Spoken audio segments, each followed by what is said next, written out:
Good morning, excellent principal ma'am, ethical judges, respected teachers, and fellow scholars. I, Adyasha Bhijita, and I, Shabani Malik, we extend a warm welcome to all in today's English Colloquium 2021-22.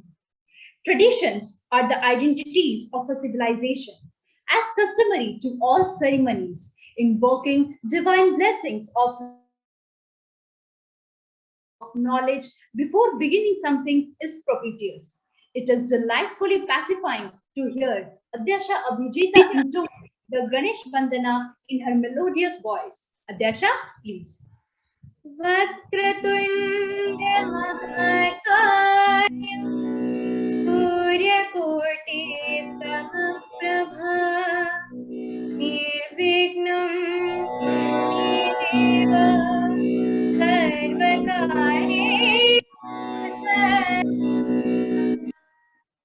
Saraswati नमस्तुभ्यं वरदे कामरूपिणी विद्यारम्भं करिष्यामि सिद्धिर्भवतु मे सदा ॐ शान्तिः ॐ शान्तिः ॐ शान्तिः. Thank you, Adyasha. Those who contemplate the allure of the earth find reserves of strength that will endure as long as life lasts. There is something infinitely healing in the repeated reference of nature, the assurance that dawn comes after night and spring after winter. The antidote to exhaustion, stress, and anxiety lies in the laps of nature. Be it the gentle breeze blowing against our face, the nimble gurgling of streams in our ears, the sight of a field full of soothing flowers, or the feel of raindrops. How can an aesthetic heart allure the charming nature? We come across a myriad presentation of nature in every piece of literature of any language. Hence, today's seminar is all about the significance of nature in literary works. Before we begin with, I take the pleasure of introducing the judges of the seminar presentation. We have, along with us, Madam Mrs. Kavita Kanungo of DAV Public School, CGA Cuttack. We also have, along with us, Sir Shri Jagdish Chandra Das Adhikari, PGT English of DAV Public School, Kalinganagar, Bhubaneswar. We once again welcome you, sir and ma'am. Moving ahead, here are some elementary regulations for the presenters that need to be adhered to. Point number 1, the presenters will be allowed strictly 4 minutes to present, which will be followed by a question-answer session. Exceeding the time limit will be negatively marked. Point number 2, the participants have to keep their videos on during the whole presentation and during the question-answer session. So let's begin our journey into the realms of nature through our amazing participants. Starting with the first contestant, we have Ms. Subhashri Malia of class 12D. I would request Subhashri to start her presentation.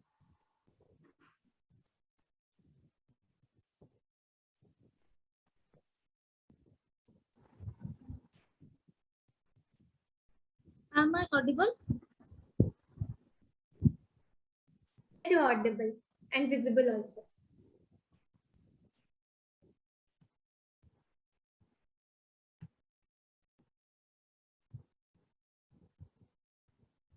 Is my screen audible now? Visible now? Your screen is visible. A very warm welcome to everyone present over here. Today I, Subhashri, is going to represent my views on the chosen topic, significance of nature in literary works. A nice quote given by Ismail Bey. On our way back to our house, I didn't look at the city lights longer. I looked into the sky and felt as if the moon was followed by us. When I was a child, my grandmother told me that she would speak to those who looks and listen to it. She said, in the sky, there are always answers and explanations for everything, for pain, every suffering, joy, and confusion. That's night. I want to talk to the sky to me. Here, how he tried to invokes the memory grandmother, of his grandmother, and her lessons about the man's communion with the natural world. Moving on to the next slide. Natural scenes, imageries, and figurative languages are all integrated in literary works. For example, to early men, trees were observed as awe and wonder, the mysteries of their growth, the movement of their leaves and branches, the water.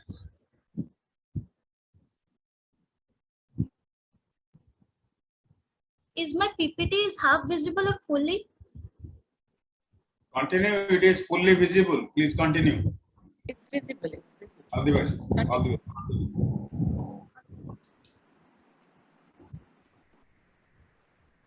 Okay, sir. To early man, trees were objects of awe and wonder, the mystery of their growth, the movement of their leaves and branches, the way they seems to die and come again to life in spring, the sudden growth of the plant from seed, all this appears to be miracle, as indeed they are still miracles of nature. Nature is like a character that is alive and can respond to humans' need through our poetry, stories, etc. In Teton Abbey, one of the famous nature poet, William Wordsworth, had said that nature is like a teacher whose wisdom we can learn and without which any human life is in vain and incomplete. He truly believed in the education of man by nature. Nature is full of inspiration, and as such, it can easily serve as a muse for writers, poets, and authors. Nature, we might find metaphors for our own human experiences that we never considered before, like these two beautiful quotes, metaphors about life. The navigation of nature in literature from lowlands to highlands helps to find a way in the lost. These two pictures depicts that when we are losing ourselves in the deep forest or in nature, that we find our own soul.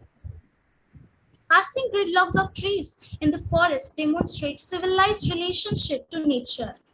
From a sustainable marketing perspective, to the fundamental relationship between nature and human is the ongoing exchanges and the change of resources. The service nature and the human provides to each other are being depicted over here. At last, I would like to conclude my presentation by saying that though I have tried my level best to give more emphasis on this topic, I don't think that I would have reached each and every point to it due to this concise time. So I hope you all would appreciate my proficiency into the very point. Thank you. Indeed, that was a prodigious performance. May I now request the judges and the audience to put up their questions. Good morning, all of you. Good morning, it's a ma'am. beautiful topic. It's a beautiful topic. And she has tried, what's her name? Her name here? Shubhashri. Shubhashri has tried her level best to give justice to her topic here, given beautiful pictures of nature along with poems also. So, keep it up. Nice. Thank you, ma'am. Good morning, Subhasri and all. Good morning, sir. Very good morning. Presentation was really superb, and during this short span of time, you told us a lot of things actually. If nature would not have walked into your daily life, you could not have expressed all these types of things. That's wonderful. And about nature, what question do you ask, my dear? Only one question I would like to ask you. Yes, sir. How did you feel when you got this topic that you have to present on nature within 3-4 minutes or 5 minutes just? Sir, I would be feeling ecstasy. Ecstatic, definitely, because the topic is nature. Yes, sir. But how did you feel when you got only 4 to 5 minutes to describe a concept? Such concept is not having a limit actually. Such a limitless topic, nature. Yes, sir. How Sir, did it you is feel? very hard to describe within 4 to 5 minutes, as it is a vast field to describe it. Very good, Last very good. portion. Thank you. But you did well. Very nice. Thank you. Keep it Great. up. Keep Thank it you, up. sir. This is from my side. Thank you very much. Thank you, sir.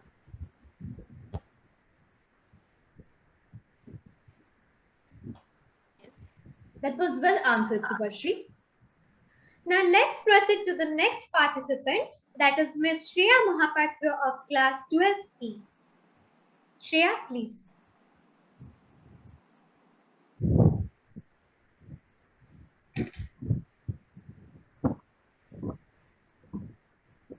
Am I audible and visible clearly? Yes, yes. Go on, please. Sir, is my presentation visible? Presentation, still it is not there on the screen. I think, yes, now it is there. Yes, Yes, yes, now it's very good. I'm starting. A very good morning to everyone present over here. So 1 minute.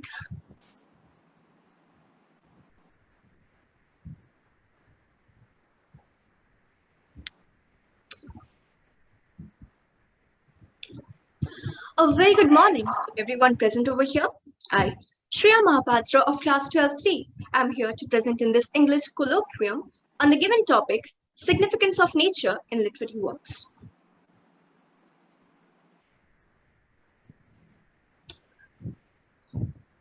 Sir, actually there's a in presenting this presentation.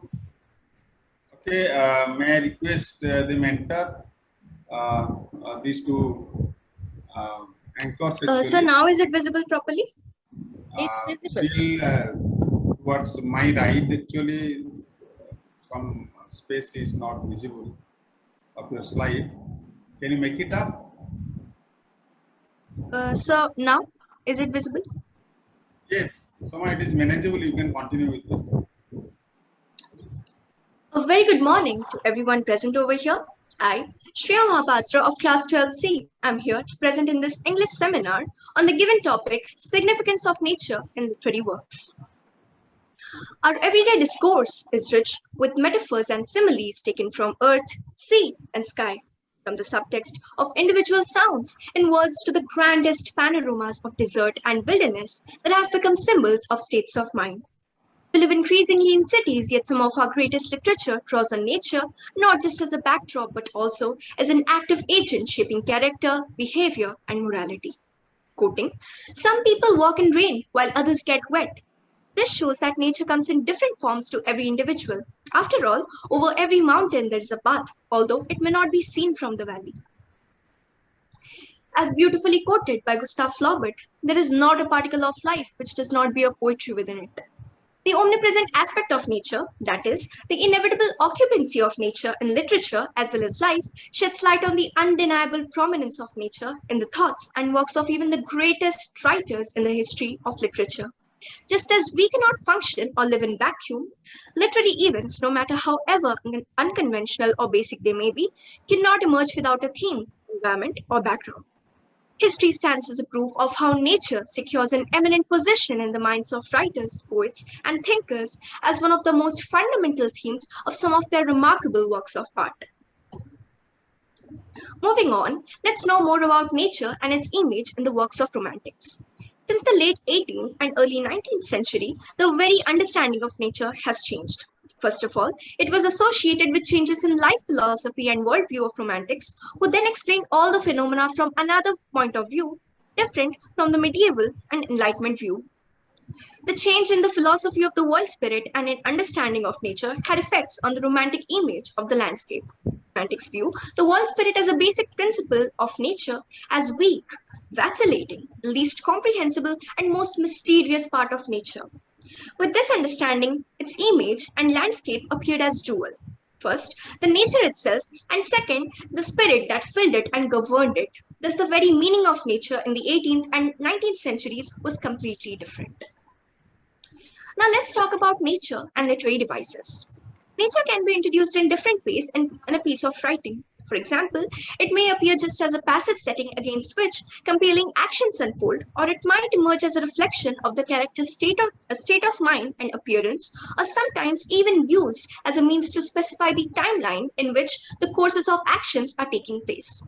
Some of these ways come off as a use of literary devices which play a very important role in literature. For example, in the poem My Mother at 66 by Kamala Das, which I'm sure all of the 12th graders over here must have read already, nature has been used as a means of describing the poet's mother's physical appearance.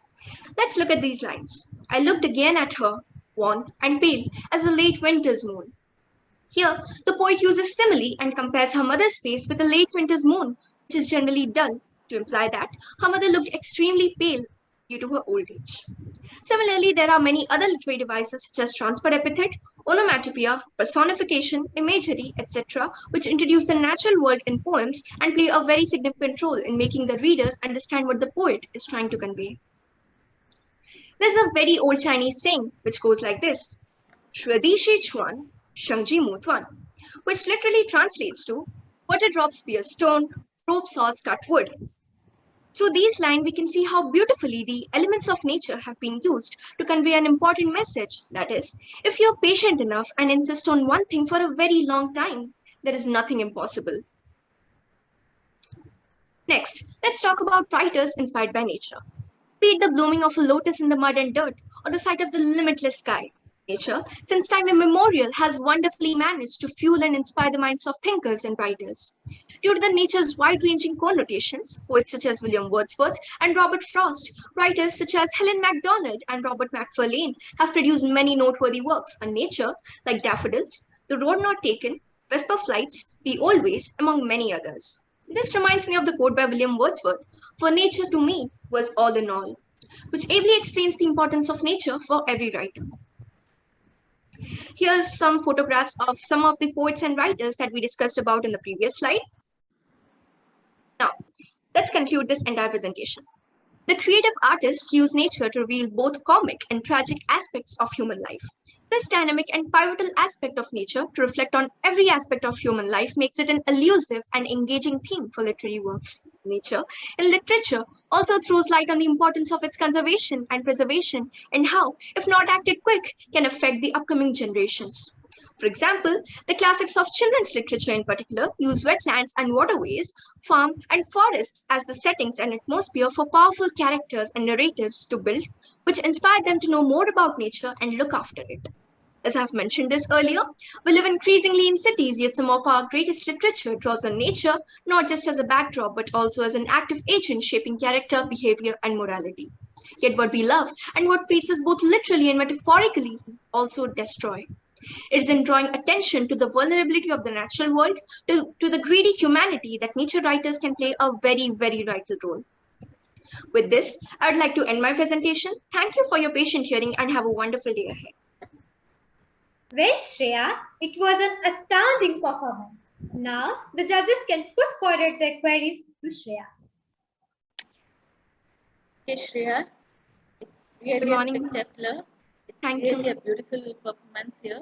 So I just want to ask you here, what are the nature poems you have read in standard 11 and 12? Standard 11, ma'am, Laburnum Top. Yes. Any other? 11 and 12. You're in 12, no? Yes, ma'am. Laburnum Top, and in 12th we have read My Mother at 66. Then another poem is there that we are going to read, that is A Thing of Beauty by John Keats. And I don't remember any other. So you have read only 11 of top till now, and my mother at 66. Okay.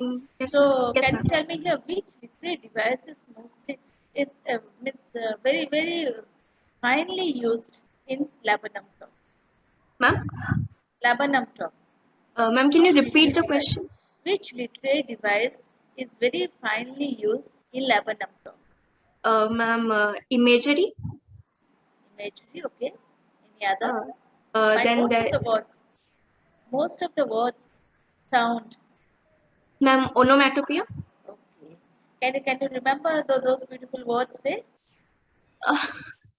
No, ma'am. Actually, I have forgotten. Trilling, chittering, and all those things. I just Yes, want ma'am. to know here. I just Yes, ma'am. want to Drilling know and here chirping. what aspect of nature really attracts you. Are you a poet? Uh, Are you a Ma'am, poet? sometimes I do write some poems, but they are not Okay. as good. Okay. What beautiful aspect of nature really touches you? Ma'am, nature provides us a very beautiful insight of life. Like we have grown so much, and there are many beautiful firsts that we have experienced. Like, and nature has seen it all. The even a small rock has been a evidence of what we have gone through in our life. Even this laptop that I am presenting in this seminar, that even the inanimate things, they see what we have gone through life, even if any other person has not seen what struggles that we have gone through. And nature has been really inspiring, like as I have said in this presentation itself, like how even the a small drop of water over a very long period of time can break a stone. So like if you work hard enough, then you can achieve anything. So nature, it's very silent in nature, isn't it? Yes, ma'am. Nature is very silent, but it creates a lot of wonderful, wonderful thoughts, feelings, emotions, poems, and Yes, ma'am. lot many creations. Okay, Yes, nature is ma'am. the greatest creator. Yes, ma'am. Thank you. Thank you, ma'am. Shreya, it was well answered. Keep it up. Now, I'm elevated for the third one. So, calling upon Miss Shivangi Swai of class 12A. Shivangi, you have the next 4 minutes for presenting. Thank you.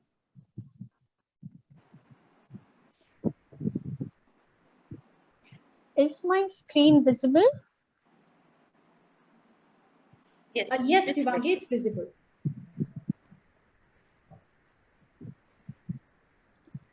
Nature, taken broadly as the physical manifestation of the earth, is omnipresent in life as well as in literature.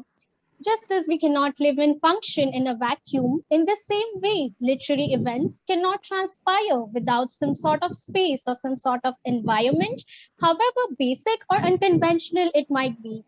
Good afternoon, everybody, honorable judges, respected teachers, and my dear friends. Today, I, Shivangi, feel privileged to express my views on the topic significance of nature in literary works.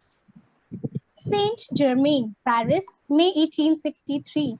A French poet, Charles Baudelaire, writes a prose poem celebrating an unusual character whom he calls a flaneur or loafer, a casual wanderer who has no particular job to go to and just spends his time observing the life around him, strolling instead of rushing.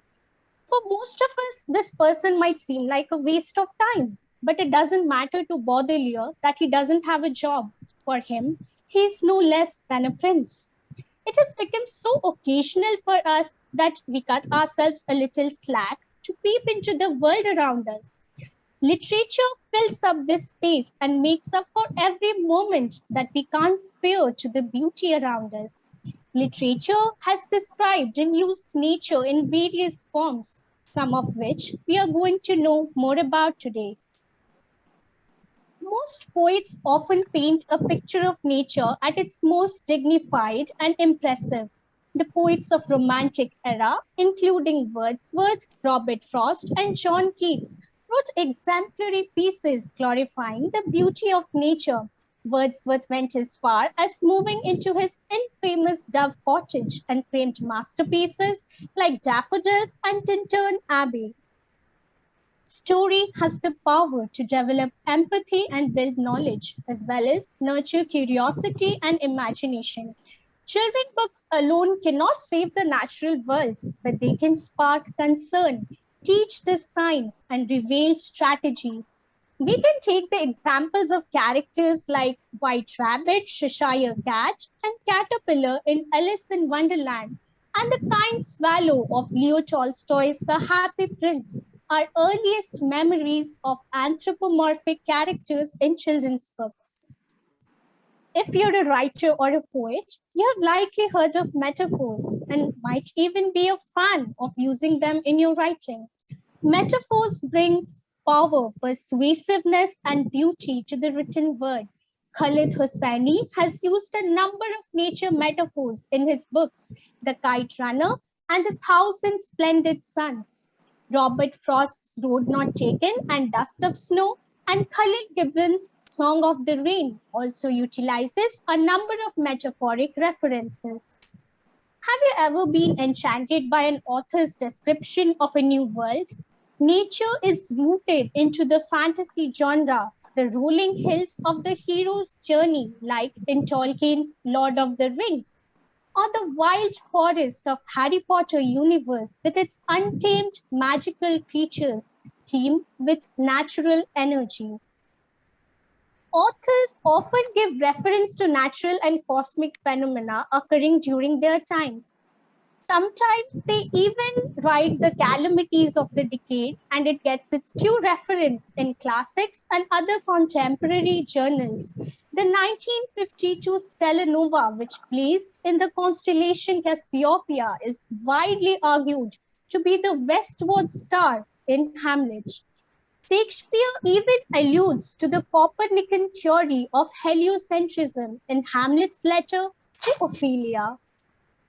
Nature has come to stick up for the irrational, the untrained, the exotic, the childlike, and the naive.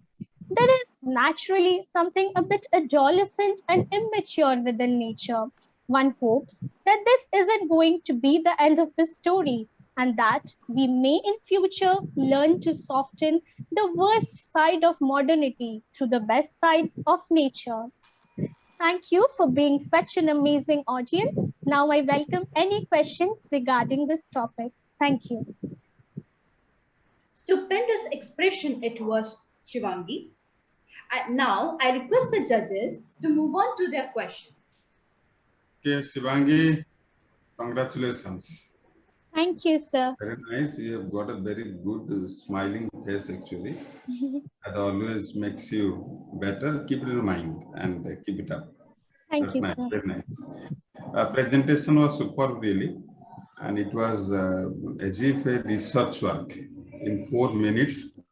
Yes, You have sir. done, This topic was like a lifetime chance for me. I got to read so many books, and the research was the most enjoyable part. yes, that is what I was telling. What I observed silently actually. If you are having self-interest in nature, then nature is nothing but it would be your inner voice, and you have made it actually. Thank you, Congratulations. sir. Thank you, Thank sir. you. Thank you. Thank you very much. Should I ask question or from audience side you need a question? You can ask the questions. Okay. Okay. My question is very simple. Romantic poets actually, John Yes, Keats sir. and the others. What do you say actually? Why do you say them as romantic poet? Romanticism was a phase in history when the poets they started looking at the subtle things in nature. They started looking at subtle emotions of humans, the small things that happen in nature. It was a time when the poets even stopped to look back at the smallest drop of dew that they passed by every day, which now in this modern times we don't get time for. So Okay. this literature, it gives us a chance to see the nature in their view, which most of us lack nowadays. Very nice, very nice. Thank you, thank you. You just portrayed literature as a source of nature, definitely. We can have a trip into the abode of nature through literature. Yes, Okay, sir. very good. Thank you very much. This was my question. Thank you. And Madam, would you like to ask? Kavita, Madam? So let here, beautiful presentation here, a good collection of all the great things together. Okay, Thank you, ma'am. yes, the beautiful poems and all those things which you have explained, which you have put it there. Have you really gone through it? Ma'am, yes, these are like my favorite books, that Khaled Hosseini one. I have read them like so many times and it always touches my heart. A Do you thousand remember a splendid. famous line of Road Not Taken? Uh, no, ma'am, it has been some time, but I remember the theme. It was about indecision, that how we decide whether to take the road that has been taken by a lot of people or the road that is new to us and take And the he risk. took a dash path. He Ma'am, he took a took the road that was not What's that very particular often. word you said? Untrodden path. Isn't Yes, it? ma'am, untrodden Okay. path. Thank you. Thank you, ma'am. Thank you, everybody. That was well answered, Shivangi. The upcoming talk is going to be enunciated by Master Sai Dhiman Patnaik of class 11C. Sai, please. Am I visible? Yes, you are visible.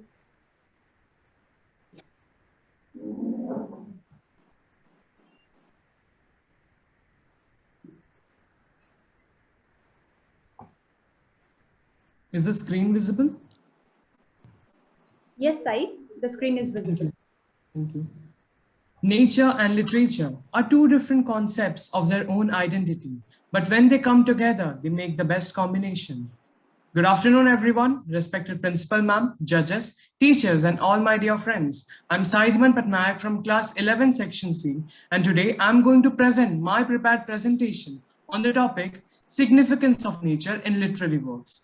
Nature has been a recurring theme in literary works through ages. Its various landscapes, beautiful topographies, changing seasons, its creative as well as destructive powers have fascinated the lovers of literature of every generation to create verses on it. As we say, nature in literature is a metaphor of life. From birth, the process of metamorphosis to death, nature explains every phenomenon in its own way. And these explanations, when used in literature, teach us some very important lessons of life. In short, the glorification of nature and the use of examples from nature has helped the humankind to understand different complex ideas and teachings very thoroughly and deeply. Now, let us take an example from the poem The Road Not Taken by Robert Frost. Two roads diverged in a yellow wood, and sorry I could not travel both. And be one traveler, long I stood, and looked down one as far as I could to where it in the undergrowth. So this beautiful stanza from the poem explains that life is a journey, but sometimes the road of life may be diverged. We may have to make choices, whether to choose the first one or the second one. This may put us in dilemma or confusion, but we have to be very careful and alert because these choices and decisions are going to make all the difference in our life. Moving on to the next example, Walden by Henry David Thoreau. In Thoreau's Walden by Henry David Thoreau, there's a theme of nature being an alternative to society. Throughout the story, the narrator attempts to persuade the readers to think differently about nature. Nature has been used in this book as a reflection on society and how it should be. Nature is the ultimate healer and the best teacher, and literature is its way of connecting with our souls and emotions. It teaches us that life is not always a cakewalk. We have to fight and struggle against all the odds to win in life. It also instills a feeling that even in a dark forest, we can find a ray of hope. The book H is for Hawk by is based on the healing power of pets. When Helen Macdonald's father died, she descended into an oblivion of grief. Then she bought a northern Goshak hawk, which is one of the most murderous, difficult to tame, sulky and fractious birds. She named it Mabel, tamed it and trained it. In return, Mabel lifted her out of depression, teaching her as much about the value of life as she taught Mabel the value of killing. With the change in time, the world is changing too. And with industrialization and urbanization, nature is losing its true form and glory. It's the need of the hour that we must take steps so that we can save nature and its glory. The poet William Butler Yeats has made his attempt through the poem The Lake Isle of Innisfree. I will arise and go now and go to Innisfree, and a small cabin built there of clay and wattles made. 9 bean rows will I have there, a hive for honeybee, and live alone in a bee loudly. So in this poem, the poet has expressed his desire of leaving the city and residing in the countryside. He also expressed that due to the hustle and bustle and chaotic environment of city, he has lost his inner peace. And this inner peace can only be regained in the laps of Mother Nature. In this present concrete world, the significance of nature in literary works has increased tremendously. It is high time that we must help nature so that it helps us in return. And it is through literature that we can touch the hearts of millions of people and inspire them to preserve nature. With this, I would like to conclude. Thank you, everyone.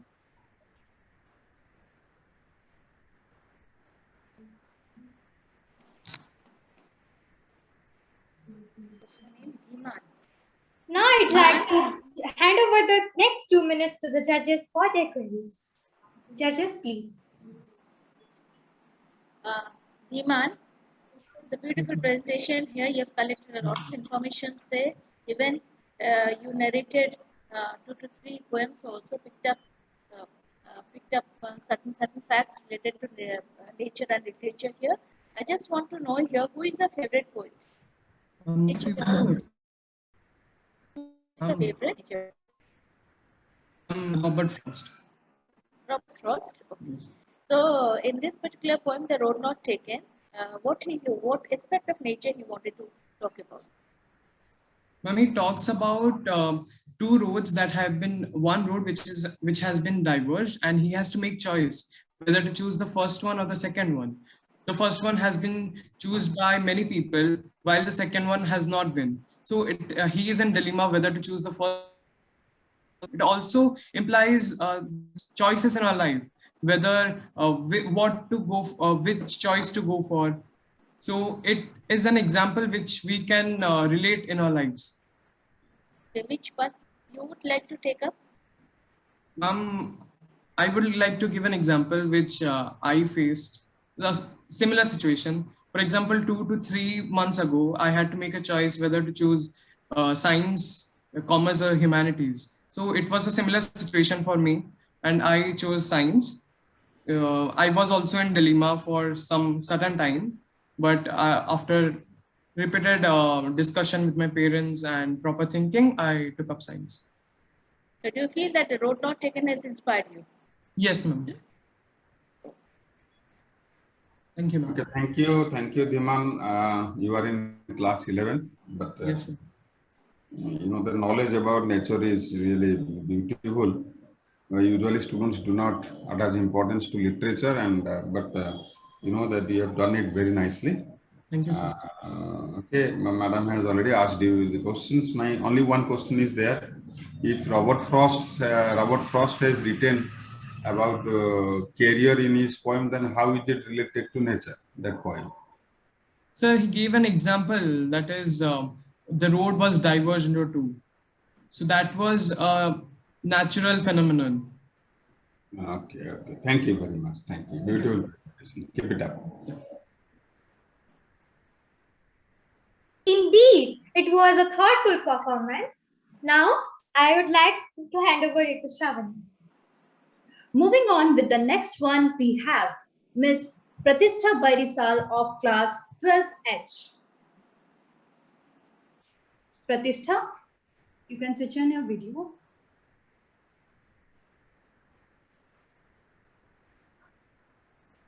Yes, am I clearly audible and visible? Yes, you are audible and visible. Is my screen visible? Yes, it is visible. Thanks.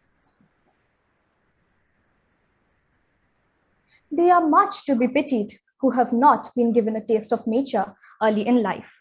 With this, very good morning, everyone. I'm Pratishtha Barisal of 12H and presenting on the topic Significance of Nature in Literary Works. The human-nature interrelationships are constructed through meanings attached through various metaphors. Such powerful metaphors construct the imagination of nature from a very deeply anthropocentric view. These imaginations also add to issues around conceptualizations of nature as gendered or as benevolent or as dangerous. The impact of these imaginations continue to influence our perception of nature even today. Nature as a teacher teaches man to accept all the changes in his life. It also motivates man.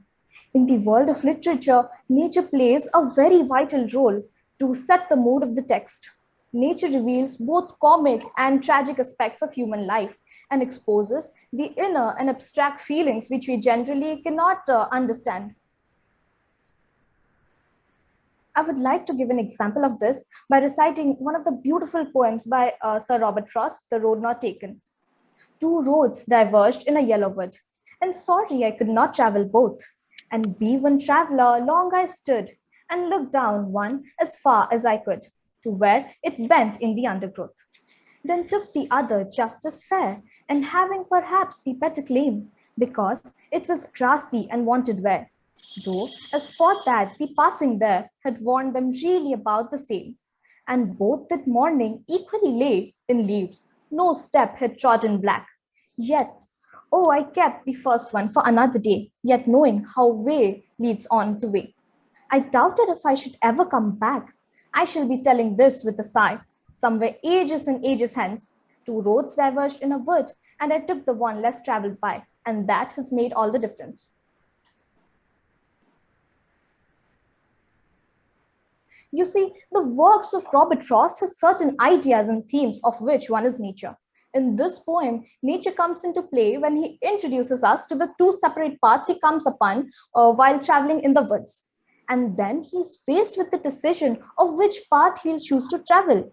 He has to choose only one path, and therefore he has to leave the one he will not get to experience. Throughout the entire poem, nature is used as a metaphor for the life of the speaker. The speaker contextualizes a major decision by writing about it as if it was something he encountered while walking in a forest in the woods. Here are some of the literary moguls who use literature, who use nature in their literary works. Like the first one is O. Henry with his works like The Gift of Maggie, The Ransom of the Red Chief, The Adjustment of Nature, etc. Sir Ruskin Bond with his work like The Blue Umbrella, The Room on the Roof. So Robert Frost with his most famous works like The Road Not Taken, as I've mentioned before, and Fire and Ice, and William Shakespeare with his works like Othello, Macbeth, Romeo and Juliet, King Lear, etc. I would like to end my presentation by giving a beautiful quote by none other than Charles Dickens. Nature gives to every time, seasons, some beauty of its own. With this, I would like to sign off. Thank you and have a delightful day ahead. It was a thoughtful performance, Pratishtha. So, I would like to hand over the next 2 minutes to Kavita ma'am for her queries. The name here, Pratishtha. Pratishtha, your PPT, the beginning part of it was really beautiful to look at. It's a feast to the eyes here. Thank you, ma'am. So in that way, I feel that you are a great lover of nature. Huh? And Yes, it ma'am. seems that you are very much impressed by Robert Frost, Road Not Taken. Is it so? Yes, yes, ma'am. Just tell me here, I took the one less traveled by, and that has made the difference. Okay, so has it really made a difference in your life? Yes, ma'am, of course, it has. Which path you have taken, which is related to nature? Nature means not exactly nature in its all lovely colors and texture and all. In what way this particular poem has really influenced? Ma'am, in a career-oriented way, like Sir Jagdish sir has mentioned before, that how nature had influenced in a career way. So in my case, the same thing has happened, that I wanted to, that I couldn't choose whether to take science, commerce or humanities. So I took commerce. In my family or in my friend circle, the students, my friends were not taking commerce or humanities as that much. They were all concentrated towards taking science. So I took the one less traveled by them, like I took commerce. So that has made all the difference till now. May you have a great success in the future choosing your right path. Thank you. Yes, ma'am. Well answered, Pratishtha. Thank you. In the queue, we have on board Miss Pratisha Biswal of class 11J. Pratisha, you can start with your presentation now.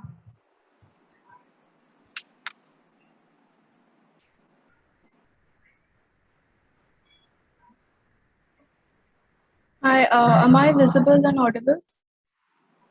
Yes, you are visible and audible also.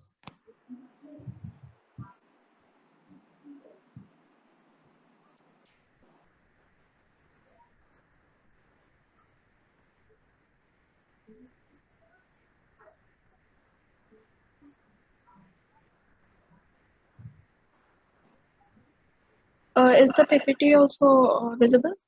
Yes, it's visible. It's visible.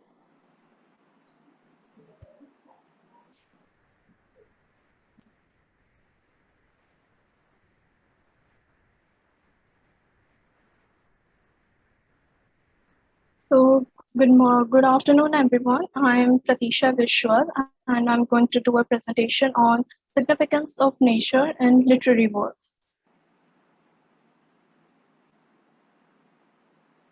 So, before we go on, I would like to ask you all a question that why do artists, writers, poets, and poets have always mentioned nature in their works?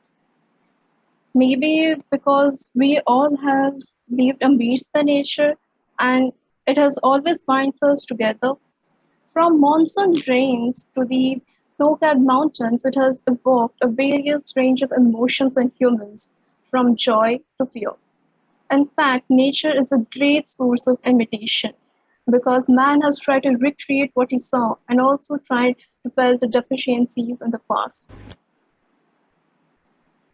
In Indian literature, an entire chapter has been set in the lush green forest where the characters have worshipped the elements of nature, and it is in the epics like Ramayana and Mahabharata.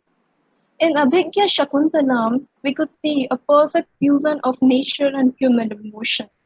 In fact, the heroine Shakuntala is quite kind-hearted and has been nurtured by the forest. Rig Veda has hymns related to nature. Goddess Aryamani is a perfect example for it, who is the spirit of forest. In modern literature, we could see Tagore has considered people's harmony as essential part and nature and vice versa.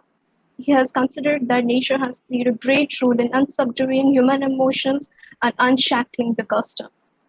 In Robert Frost's poems like Fire and Ice, where fire and ice, the two elements of nature are said to portray human emotions and have even and which can lead to the destruction of Earth.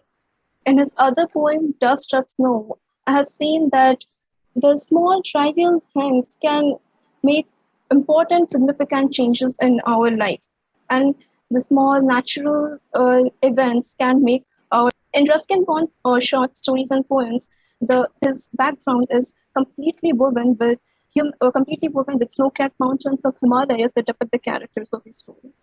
In Stephen Alter's novel Amritsar to Lahore, it is a travelogue between India and Pakistan where he has focused a great detail on trees, animals, and birds on both the sides. In fact, the natural beauty of India has inspired Rudyard Kipling and Jim Corbett to write books that have sold millions of copies worldwide. Apart from the famous authors like Robert Frost or Rabindranath Tagore, we have Emily Dickinson. She has portrayed nature as a reflection to humanity. In her most famous poem, I have seen that she has portrayed hope as a feather of pain, and she has told that the hope liberates everyone and helps us to fly high. In contemporary literature, I have seen that due to modernization and urbanization, the portrayal of nature has evolved with time. Now people are more interested in capturing the city life and has created awareness about climatic change, conservation of nature and wildlife. We can see it in the book Sea of Poppies by Amitabh Ghosh. And some have even wrote about the dystopian scenarios, for example, in the book Blade Runner. Symbolism that helps readers visualize simple and complex concepts. For example, in the book Pride and Prejudice, we have seen that the heroine Elizabeth loves walking and loves to stay outdoors, which not only challenges the temperament, but also challenges the social standing. In the book White Tiger, we have seen Aravind Adiga has portrayed an animal imagery to reveal the social and political condition of India. And in the most famous series of Harry Potter, it is teamed with animals from Animagi to the form of Patronus face. So in the end, I would like to conclude that nature is a metaphor for life and literature. And nature is a form of art that has a divine imagination and is used as an emblematic language. And in fact, I believe that nature has always played a central sport in the universe of literature, and it will continue to do so as well. Thank you, everyone. Indeed, it was an expressive presentation. May I request Jagdish sir to put up this question for Pratisha? Thank you, Pratisha. Very nice, your presentation. Thank you, sir. You know that it has a different taste actually. I'm sorry, sir. It is a different taste, your presentation. Because 1, 2, 3, 4, 5, after 5 presentations, I experienced Indianness in your presentation. That's why I'm telling that it is a different taste. You included our the Mahabharata, the Ramayana, and Abhiganam, Sakuntalam. You know that Indian epics and Indian writers are there, and mostly Indian are there. That's nice, actually. Actually, I wanted that why the students should be coming to India and Indian poets. That's nice, very nice. Pratisha, when you quoted about Sakuntalam and others related to that, have you gone through that Abhigana Sakuntalam and how the nature is elevated by the poet? Sir, I haven't read the book, but I have, like my mother, she has told me a lot about Abhigyan Shakuntalam, and I have read a lot of articles on it. So that's how I came to know about it. Yes, yes, very nice. Thank you. And another thing is that you are in class 11. Yes. 11 science, I think. No, sir, humanity. 11 humanity. Wow, that's nice. And you know that nature, how does nature appeal to you actually? Sir, I think it has inspired me. It is like I have found nature always very beautiful, and from my childhood, I've been reading the stories of Ruskin Bond and reading the poems of Khalid Hashimi and also Robert Frost. So it has inspired me, and it has also told me that how nature can influence me in different ways. It as I said, it evokes a range of emotions in me. So I think it has done so.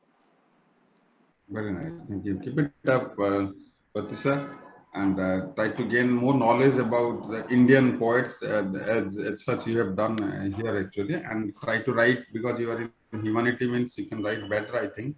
I think it's not that commerce and science students cannot write, but humanity, you know, that people usually they think that very good in literature and writing skills, etc. So keep it up. All the best, Pratisha. Thank you, sir.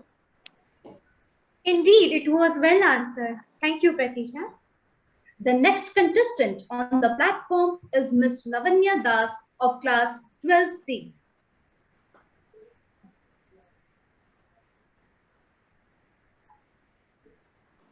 Hope I'm audible and visible. Yes, Lavanya, audible and visible.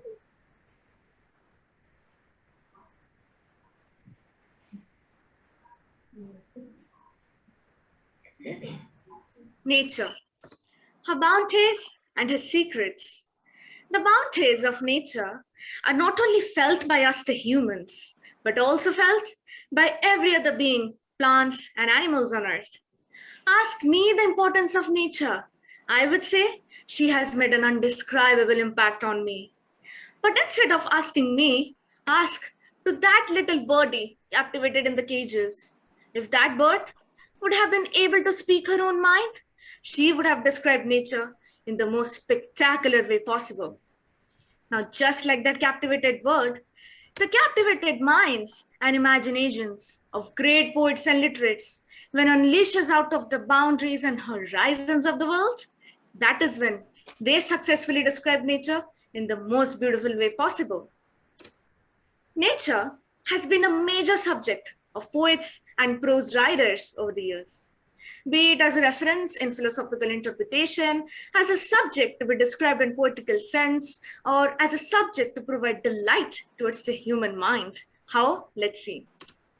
Nature writing over the years has really made a difference. Let me explain you with a very simple example. For humans like us, we look at the sun every single day in the most superficial manner, just as a sign to distinguish between day and night. Literature is what takes that same sun, that same element of nature as an inspiration, as a reference, and makes us, the humans, understand that the rays of nature penetrate deep into our eyes, eventually into our hearts every single day. It's just us, the humans, who leave it unnoticed. Don't we all feel like time traveling to a different dimension when we read, understand, and relate to be it poems, prose, novels, or other literary works describing about that peaceful countryside, about growing up in one of the peaceful foothills of mountains, sleeping on white sprawling meadows, or walking through lavender aisles? These plantations of God are best described, felt, and understood when described through literature. So not only nature writing gives us readers the ecstatic feeling of time traveling, but also it influences us, the readers, to be nature lovers. Not only that, nature writing in recent times has created awareness and warning amongst the recent masses through stronger writing on stronger topics such as environmental loss and degradation. It has made us, the youths, to actually sit and ponder upon between the lines and to start acting against environmental loss and degradation. Some of the best and most famous nature-based poems are, for example, The Wind by Subramaniam Bharati, First Dandelion by Walt Whitman, Lake Isle of Innisfree by William Butler Yeats, etc. One of the extracts from one of my favorite poems that I would love to explain you on this virtual platform goes like this. I wandered lonely as a cloud that floats on high over vales and hills, when all at once I saw a crowd, a host of golden daffodils. Beside the lake, beneath the trees, fluttering and dancing in the breeze. This beautiful extract is from the poem titled I Wandered Lonely as a Cloud by William Wordsworth. The plot of the poem is extremely simple, that depicts the poet wandering and him discovering a field of daffodils by the lake. Here the poet metaphorically compares himself to one lonely cloud in the sky that tells us that the poet was feeling vacant or empty while writing the poem, and at the same time he was enjoying the beautiful memory of the field of daffodils. And also there is a personification, like the daffodils have been personified over here with the human-like actions of fluttering and dancing. And this very kind of trick helps us to understand the intimate relationship between nature and humans. So this is the perfect example of how literature is influential, because the beautiful scenery of daffodils that William Wordsworth had experienced years ago in 1802, we today are able to imagine, experience, and feel that same joy of the scene of daffodils, though we are years ahead in the 21st century. How? Just because of the beautiful and perfect usage of mere words, poetic devices, and literature. This is the power of literature and nature. Hope I did proper justice to the topic. With this, I sign out. Thank you. It was a very captivating performance though, Lavanya. Now, I request Kavita ma'am to move on with her question to Lavanya. Thank you, Lavanya, for showing us such beautiful PPT, and it was really captivating. The eyes, it was a feast to the eyes also, and with beautiful pictorial representation, you also expressed a lot of things related to nature. Okay. Thank you, ma'am. Your expression is very poetic with right gestures also. Okay. Thank you so much. My question is, given an opportunity to explore the beauty of nature, what topic you would like to pick up to express your love for nature? Well, in our recent times, though we are, nature is omnipresent, still we are lacking to feel it in every single way possible. Just like these beautiful poems, like be it the wind, the lake Isle of Innisfree, the poets have described every element of nature in the most beautiful way possible. So I would also love to explain some elements of nature which we lack to see it in our day-to-day life, such as comparing our lives to the life cycle of a plant. It is one of the metaphorically speaking in this particular as an example. So just like that, like we could explain every single part of the nature. We could take the reference and the inspiration from every part and happening in nature with our real life. And that is what gives us the inspiration to move on in our life. That is the particular thing that I would like to write upon, be it a poem or a prose. That is how every element of nature is related to our own life cycle and how we are supposed to take inspiration on that. Thank you. That was well answered, Lavanya. Inviting next, we have Jasmine Mohapatra of class 11C. Jasmine, you can start your presentation.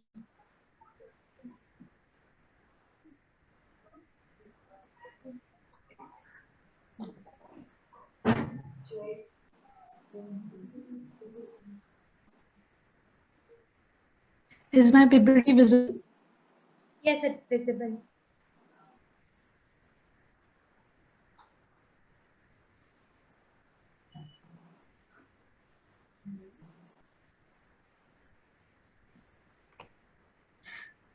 To a dull mind, nature is leaden. To the illuminated mind, the nature is a world filled of happiness and lights full of sparkles. A very warm afternoon to one and all present over here. I, Jasmine Mahapatra of 11C, is now going to do a presentation on significance of nature in literary works. Literature is a mode of expression of expressing about environment and its importance in human life and universe. So what is nature of literature? Literature can be defined as an expression of human feelings, thoughts, and ideas.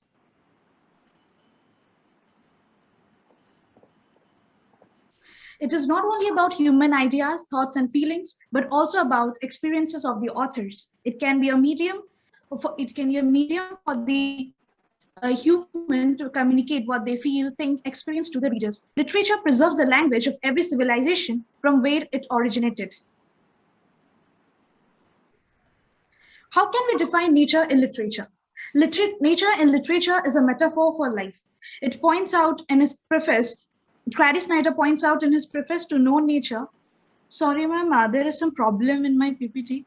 It's like going automatically. Ma'am, please, can I restart it?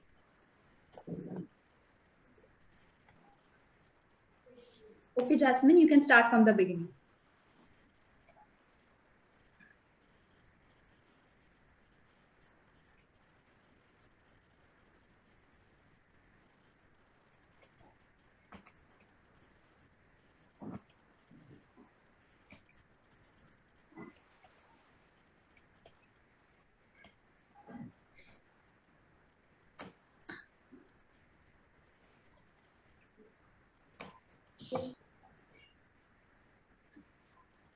To the dull mind, nature is leaden. To the illuminated mind, the whole world is filled of sparkles and lights. A very warm afternoon to one and all present over here. Jasmine Mahapatra, is going to do a presentation on the topic, Significance of Nature in Literary Works.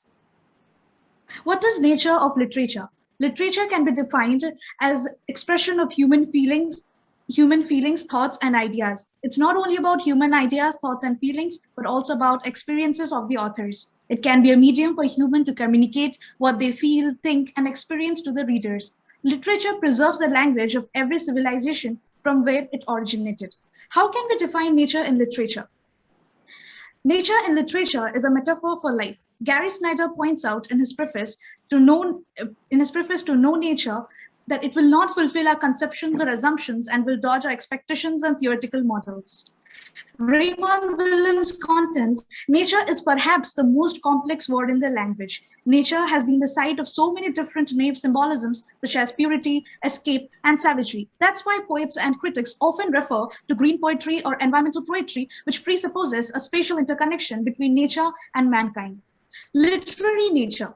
North American Indian tribes used to tell nature-focused creation stories. William Shakespeare's comparison of women to summer days yielded to the direct treatment of seasonal splendor by William Wordsworth's lines composed a few miles above Tinton Abbey, who saw nature as an inspiration. It was truly the genesis and flourishing of American literature that eventually repositioned it as a central rather than merely a peripheral thematic element. Influence of naturalism on American literature. Naturalism is a new and harsher of realism. The many defining characteristics of literary naturalism are determinism, objectivism, pessimism, and surprising twist at the end of the story. Influenced by European naturalists, especially by Émile Zola, a generation of writers arose in America at the end of the 19th century. One of the writers is Jack London, who wrote the book, The Call of the Wild. Here, a dog who is a domesticated dog has been kidnapped and has been taken to work as a sledge dog. There, he learns the hardships of his life and changes to a wild dog and moves on with the wolves. He learns that the life is unfair and can give him many hardships, and hence, therefore, he returns to the call of the wild. Emerson's advocates and their beliefs. Ralph Waldo Emerson, a Unitarian minister of Massachusetts, was inspired by the Romantic movement and desired for his country a literature of its own. Henry David lent Emerson's abstractions practical examples in Walden, his account of 2 years spent living in the woods. Walt Whitman poeticized Emerson's promotion of nature and his passionate tome, Leaves of Grass. The First World War inspired T.S. Eliot's The West Land, an expose of a once promising landscape rendered dismal and hopeless at the hands of humankind. Nature, this is the Emerson's ideas where he refers in the essay, his long essay Nature in 1836. Here he laments the current tendency to accept the knowledge and traditions of the past instead of experiencing God and nature directly in the present. He asserts that all our questions about the order of the universe, about the relationships between God, man, and nature may be answered by our experience of life and by the world around us. He identifies nature and spirit as the components of the universe. A phrase from his essay, the rays that come from those heavenly walls will separate between him and what he touches. Here he tries to explain that whether we are alone or not, nature has always been with us. If a person tries to see through different aspects of life, he can consider nature as his own family and kin. Influence of nature on Indian literature. R.K. Narayan is well known for his imaginary creation, Malgudi. His novels and short stories have this Malgudi-specific region as a backdrop. He has used nature as a setting and background in his novels and short stories. Nature plays both the positive and negative roles. The flowing Saryu River and the ruined temples affected Raju. They guided and transformed him into a saint in the novel, The Guide. Another well-known author, Raja Rao, his famous novel Kanthapura is a glaring example of this. He projects the role and importance of nature beautifully in the human life. Through the depiction of rivers, mountains, and other natural elements, he has proved the value of this correlationship. Kamal Markandeya, she considers nature as a wild animal. She thinks nature as a destroyer and preserver both. Her well-known novel, Nectar in a Sieve, is the fine example of this depiction and use of imagery. Arundhati Roy, The God of Small Things, the masterpiece of Arundhati Roy, deals with the topic of nature and environment. It points out the environmental pollution through the description of the changed condition of beauty, greenery. Earlier, Rahel feels it is a phrase of the book, The God of Small Things. Earlier Rahel feels it was warm, the water green like reapplied silk with fish in it, with the sky and it, and at the night the broken yellow moon in it. The river during the childhood of Rahel has now become deformed and repulsive in her adulthood. She tries to show the harmful effects of urbanization on the environment. Not go where the path may lead, go instead where there is no path and leave a trail. Thank you and have a nice day ahead.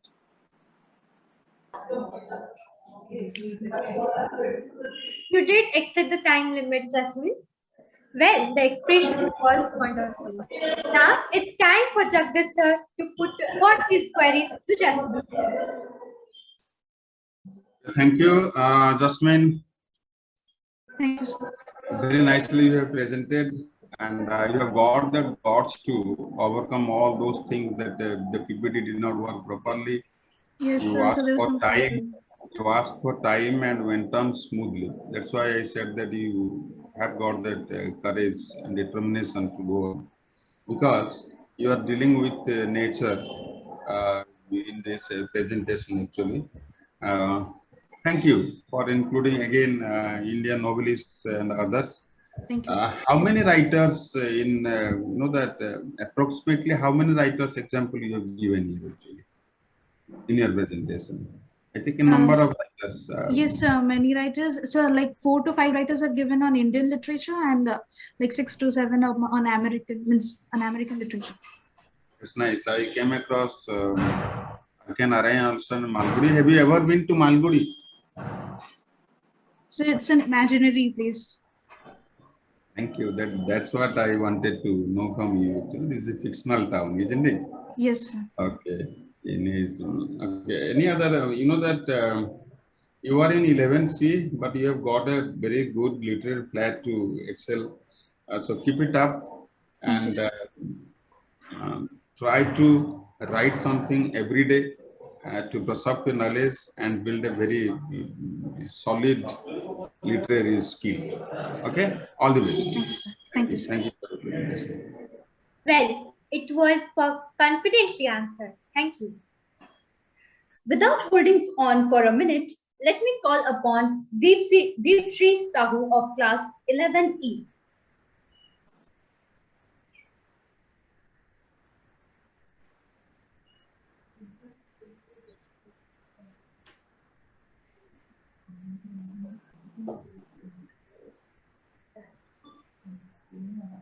There is something infinitely healing in the repeated refrains of nature, the assurance that dawn comes after night and spring comes after winter.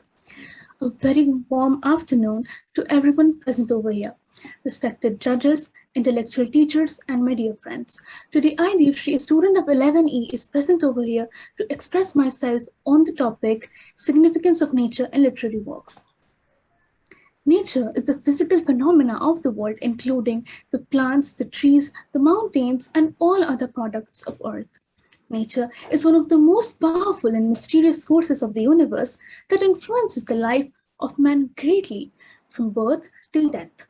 Just like it is important in our life, it is of no less importance in literature. Nature has been a subject of great significance for writers and poets and has always drawn their attention. Nature is omnipresent in literature, just like in our life. We obviously cannot survive in vacuum where there is nothing but emptiness all around. Similarly, literary events cannot exist without some sort of space and some sort of an environment. Nature not only serves as a backdrop against which compelling events unfurl, rather it acts as a medium for poets and writers to express deep emotions and ideas. Let's take the instance of the novel The Secret Garden by Frances Hodgson Burnett. In her novel, she has not just shown the garden as a space of physical growth, but she has drawn upon the cultural connection between childhood and nature, and has shown nature as a media of mental and physical healing. The relation of nature and human in this novel are captured by the transformation of the characters from illness to wellness when they get to interact with nature in the garden and experience the goodness of nature. Sometimes writers and poets use nature to convey life lessons and tell us how we can face adverse situations that life throws at us. Like in the poem, The the poem Autumn Song by Sarojini Naidu, the poet has compared her sorrow with the change in nature to autumn, which is generally considered as sad and dull, yet she finds beauty and hope in those little happenings in nature. She thinks that during autumn, the trees shed the leaves and become lifeless. But again, with the onset of spring, everything starts to be lively once again. Through this, she has tried to tell us that if nature moves on, then why should we stay behind and be sorrowful? Poets and writers use nature to tell us to focus on the present and remind us why and how we love this beautiful world. Sometimes it is used to create a beautiful backdrop or scenery that transports the reader to another world. Nature literature causes the reader to develop a deeper appreciation for things that have always been around them. Nature truly enhances the beauty of literature. And we can thus conclude nature forms an indispensable part of literature. I would like to conclude.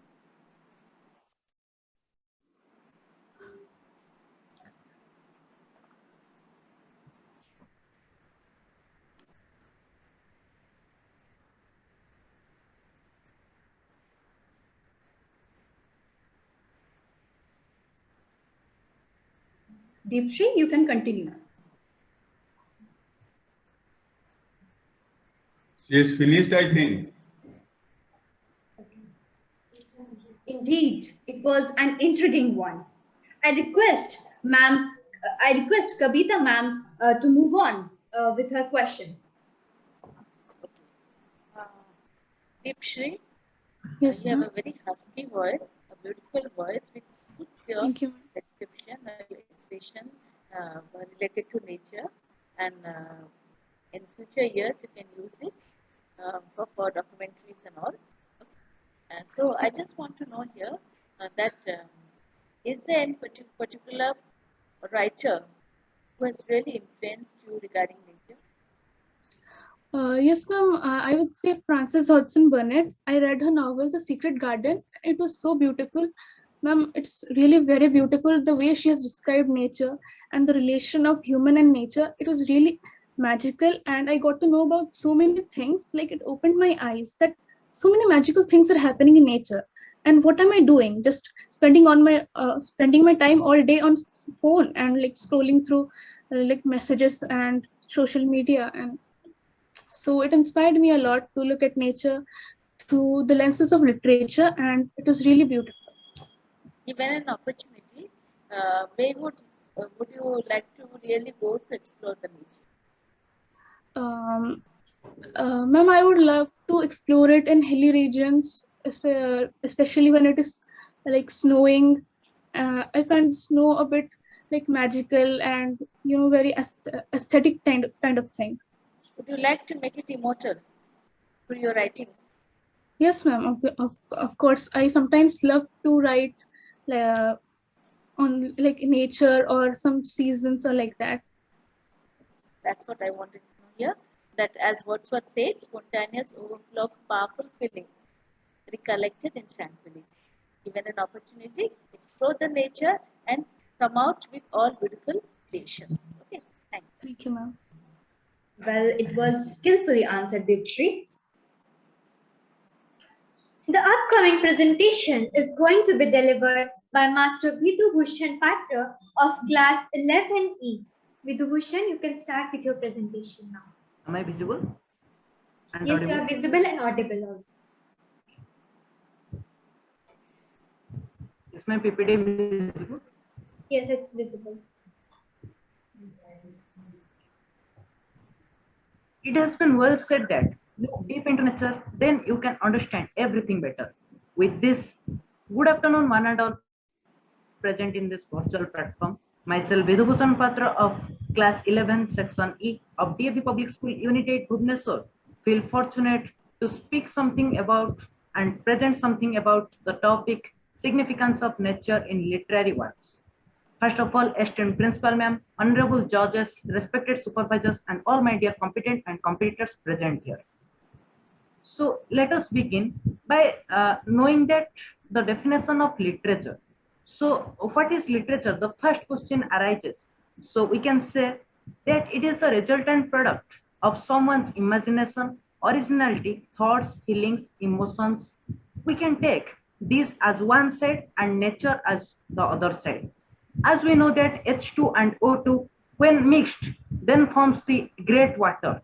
Similarly, nature and all these things of it are thoughts, feelings, expressions of one's imagination. These mix to form the word literature, I can say. The second one, a reflection of the society, human nature or reality. It's the literature. And it's the literature which is the source that teaches us about our life and experiences of people all over the world. Nextly, let us review the literature, in which at first we have to read about the our topic from various sources. Then one has a basic understanding about the topic. Then he forms an outline, then develops a comprehensive view, then analyze, synthesize, and evaluate, then forms a basic draft. Finally, he proceeds for more extensive study, then forms a final draft.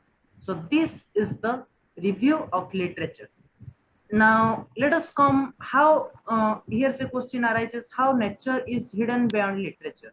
So the answer is very simple, because before the human civilization, nature was the only thing present in the world, and from which we human civilization learned every bit of things which we apply in our daily life. It may be the imagination, it may be the poetry's oldest subjects. It is ever present and beautiful. It can serve as a metaphor for a multitude of events or feelings. And the environment a poet lives in can define their writings in its ever presence. The greatest writers of all the time have been inspired from the nature to make their writings. Now, we can take some instances and examples of how the role of nature plays in the inscription of literature. The first one is Road Not Taken by the great poet Robert Frost. In this poem, nature is used as a metaphor. And here, the great thing I liked about this poem is that how nature gives choices in the life of people. And those choices play an integral part in the life of every person. Nextly comes I Wandered Lonely as a Cloud by William Wordsworth. I also like this poem, and because this poem elaborates the deep love towards nature, and it expresses how nature can change one's life. Then comes About on a Lane in a Spring by John Clare. This also describes the peace and tranquility given to us by the nature. Not only foreigners, our Indian poets also have their writings on nature. The first one is Hungry Tide by Amitabh Ghosh, which I like. This describes the also the peaceful and tranquility of the waves and sounds of the tide. Then comes Rains in the Mountains by Ruskin Bond, who is also a great poet of India. Finally, let us come to importance of literature. There are a lot of importance in our daily life. The main thing is that it is a powerful stress reliever. By reading books, it fuels imagination, improves concentration and focus. It keeps our brain active and healthy, etc., etc. And the main thing, one important thing, it increases a person's vocabulary. Finally, I have made a quote. A pen and paper with a teacher and nature can change the world of literature. That was all about my topic. Thank you for patiently listening. It was an amazing performance, Vidhu. So I'd like to hand over the next 2 minutes to Jagdish Shah for his queries. Vidhu-san. Yes, sir. Thank you for the wonderful presentation, actually. Your voice is very nice, and also your appearance looks, that you are great. That's nice, actually. So, Vidhu-san, do you write? Means yes, sir. Prose, stories or poems? Sir, I write stories and poems. Sir, I have written 6 poems. 6 poems. Based on what? Sir, based on various things. That is, I have written one that is on challenges, which is faced by in everyday life. On challenges, the word challenge, I have written a poem. and some other poems that is a comrade who leads the is we can say a leader. On that I have written a poem, and on a social view I have written another poem, like that. Okay, very nice, very nice. Today you know that presented your PPTs on nature. You might have gone through different books and gained some ideas to write on nature also. Yes, sir. You'll definitely write. That is what I would like to inspire. My question is that you know that nature and teacher can change the world. You told in your concluding remark actually. How can teacher help you in making that? Yes, sir. The first thing is that with the assistance of teacher, nature can be implemented. We can see that in a computer, we can see the software is there. But if the operator is not there, it can't be performed well. So the nature can be performed well by a teacher. And the teacher can lead and teach everyone the role of nature in literature. And we can implement that in our life. Thank you for your estimation, that you estimate your teachers like that. Thank you. But nature herself is the best teacher, isn't? We say nature is the best teacher. So Yes. nature can teach us, nature can give us so many things to write. Try to explore. Yes. All the best. All the best. Well, the question was efficiently answered. The next contestant on the platform is Avishya Samal of class 11C. Am I audible? Yes, Avishya, you're audible and visible. Okay.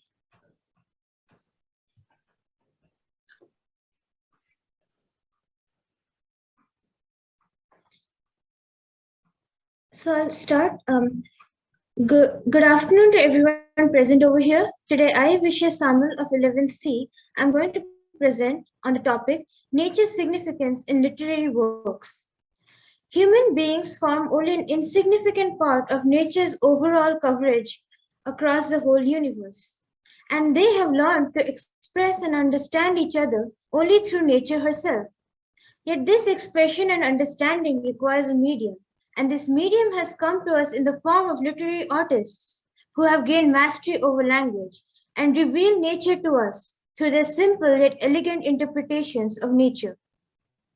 As said by nature poet William Wordsworth, nature can enlighten the kind-heartedness and universal brotherhood of human beings, existing in harmony with nature, where man could get true happiness. And this stands true till this day. The amalgamation of nature with literature and communication led to the spin-off of a separate genre specifically known as literary nature. This genre allowed various new writing styles and patterns to emerge, as well as bringing a whole slew of poets, authors, and literary artists to come to the forefront. This movement revolutionized literature from what it was known as before. Literary nature gained impetus and impacted mainly stories and novels initially through their themes and settings. Yet its overall success and worldwide domination was achieved only when it was specifically represented through forms of poetry. Nature has played its role as a major influence and has led to the creation of the most important masterpieces of the best poets of all time. For example, William Wordsworth and Percy Bysshe Shelley. Nature has also influenced celebrated playwright William Shakespeare.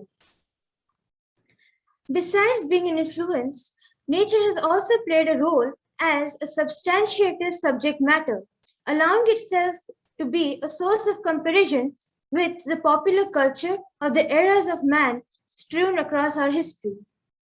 Nature is often mirrored with man's life by using metaphors, similes, imagery, and other poetic devices.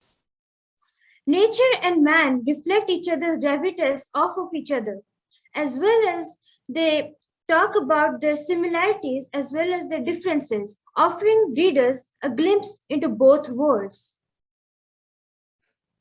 Nature is used as a mean to express rather than always being considered as a subject matter itself. For example, during the Renaissance and the Romanticism era, through writings, nature was given a political edge. During the Puritan age, literary nature was used to propagate deity worship as well as doling out religious advice. Today's current, contemporary, and modern era can see issues such as global warming and female empowerment being targeted to literary nature combined with freestyle writing. One of the most impacting forms of literary works can be seen especially during the war times. For example, The Waste Land by T.S. Eliot shows the true horrors of the First World War. The most striking feature of his work is the fact that he compared the repercussions and the aftermath of war with the natural kingdom.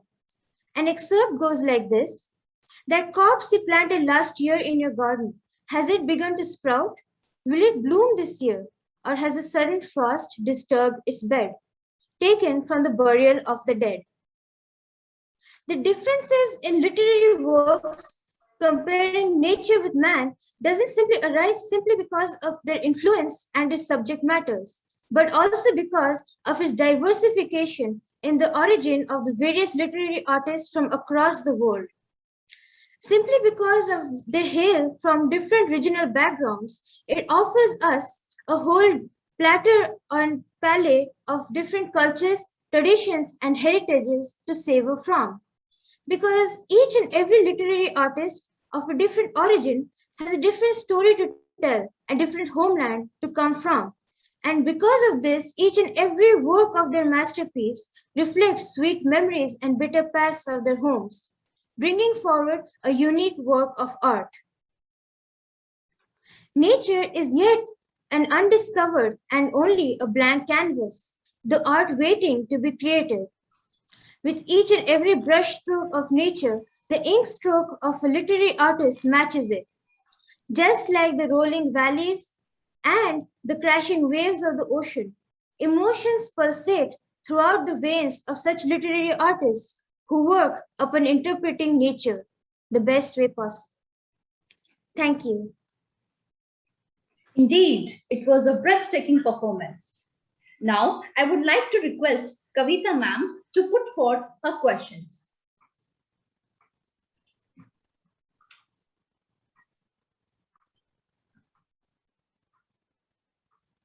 Ma'am, your audio is off. Okay. Abhisha, the way you have projected nature in different aspects here, taking into account writings of different poets and all, what is nature for you?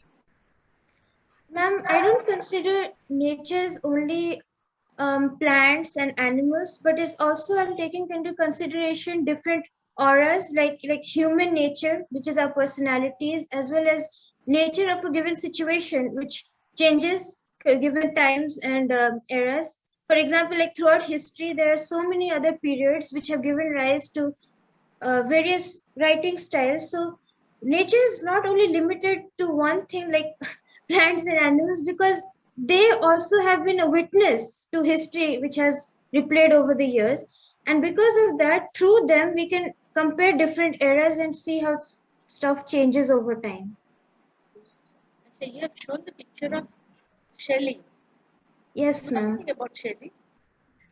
Ma'am, actually, I tried to read his work, but I did not exactly understand. Do you remember that beautiful sayings of Shelley or writing of Shelley? Or it's the last line of "Ode to the West Wind." If winter comes, can spring be? Ma'am, you're not audible. Ma'am, you're muted. Ma'am, please unmute yourself. Okay. Looking at your presentation, I feel that you wanted to touch every aspect of nature, which is not limited to only plants and animals. Well executed. Thank you, ma'am. Well answered, Avishya. After this delightful presentation, in the queue, we have on board Miss Anjali Mishra of class 11A.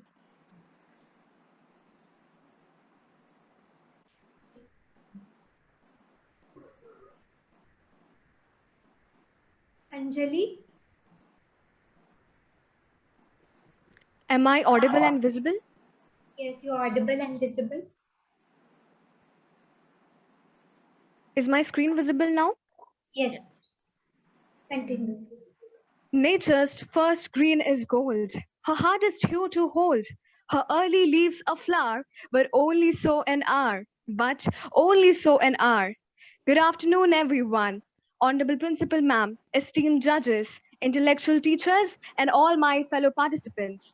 This is Anjali Mishra, a student of 11A, and I'm here to present my seminar on the topic Significance of Nature in Literary Works. Well, when I say about the relationship between nature and literature, what exactly inspires the authors and poets to write something about nature? Or how does it connect us with nature? Well, the term nature itself puts forward an oversimplified relationship between human beings and the metaphysical environment, the world that circumscribes them. Every man on the earth can feel the rhythm of emotions conveyed through the elements of nature. And maybe that's why the poets can make us see, hear, imagine, and feel what exactly they want to do through the words of nature. In fact, the philosophers, scientists, writers, poets, and many other people have been inspired from nature. The most famous quotes on nature, like from Khalil Gibran, and forget not that the earth delights to feel your bare feet, and the winds long to play with your hair. How beautifully nature helps us to feel the importance of ourselves. When we are low and our self-esteem reduces, it is nature which rejuvenates us. In fact, Shakespeare even quoted, "The earth has music for those who listen." Sunshine is delicious, rain is refreshing, wind braces us up, snow is exhilarating. There is really no such thing as bad weather. There are only different kinds of weather. Rightly quoted by John Ruskin, nature helps us to look at the optimistic and the more vibrant side of life, something which others cannot distinguish. In fact, even scientists like Galileo got inspired with the theory of sun and the planets which are revolving around it. Moving on, we have the various components of nature which are used in literary works, like the theme of life and death, which shows the very journey starting from a young sapling till the tree when it grows up old. The transition of seasons, whether it is summer, rainy, winter, autumn, monsoon, or spring. The metaphor which is used for trees, birds, flowers, and animals. How beautifully nature helps us to compare our circumstances and situations with those of all these lively elements. If we get to know some of the most famous poems and eminent poems by legendary poets, we have The Daffodils by the highest priest of nature, William Wordsworth, who explains that a simple golden field of daffodils could help him to overcome his sorrow and rejuvenate his mind filled up with beaming happiness. The poem The Rose That Grew from Concrete by Tupac Shakur tells us that you need to walk even if your feet doesn't work. The rose is a plant which is often thought to be very beautiful, quite vibrant, and quite mesmerizing. But have you ever imagined that the rose will be growing from an area which is completely concrete? That is exactly the impact of nature. Go to those holes and peep from there, which has been heard and seen by nobody else. The poem Leisure by William Henry Davis beautifully explains that what human beings are doing today. We are so busy in our lives that we have no time to stand and stare, and so the lines go. What is this life if full of care? No time to stand beneath the boughs, no time to see when woods we pass, where squirrels hide their nuts in grass, no time to see in broad daylight streams full of stars like skies at night, no time to turn at beauty's glance and watch her feet, how they can dance. These beautiful poems not only help us to take the relationship between nature and literature, but even tell us what exactly we need to do today in the present scenario. The Solitary Ripper, again written by William Wordsworth, tells about a beautiful woman who stands ripping her harvest, and at the same time, she sings a beautiful and melodious song, just like the sweet notes of a nightingale and a cuckoo.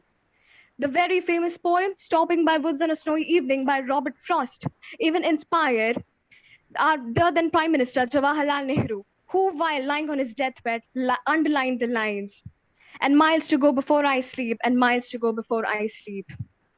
Not just the poems, but there are even many famous books on nature and environment which help us to redeem our thoughts and help us to rejuvenate and move on a higher scale. In fact, after we get to know about nature, there are even some amazing words in English to describe the beauty of nature. The words are petrichor, which refers to the unique earthy smell of rain, alpenglow, which refers to the rosy light of the setting and rising sun seen on high mountains, apricity, which talks about the warmth of the sun in beauty in the winter, Silion, the thick shiny soil of the earth which is turned over by a plow, Platosphere, which is a common phrase that talks about the human-made light which is used to make up shadows, and solastalgia, the distress that is produced by environmental change impacting on people who are directly associated with the natural homes. With this, I end my presentation. Thank you, everyone. Indeed, the performance was fabulous. Now, I request Jagdish sir to move on with his queries for Anjali. Sir, please. Anjali. Good morning, sir. Good, very good afternoon. Very nice presentation. Thank you, sir.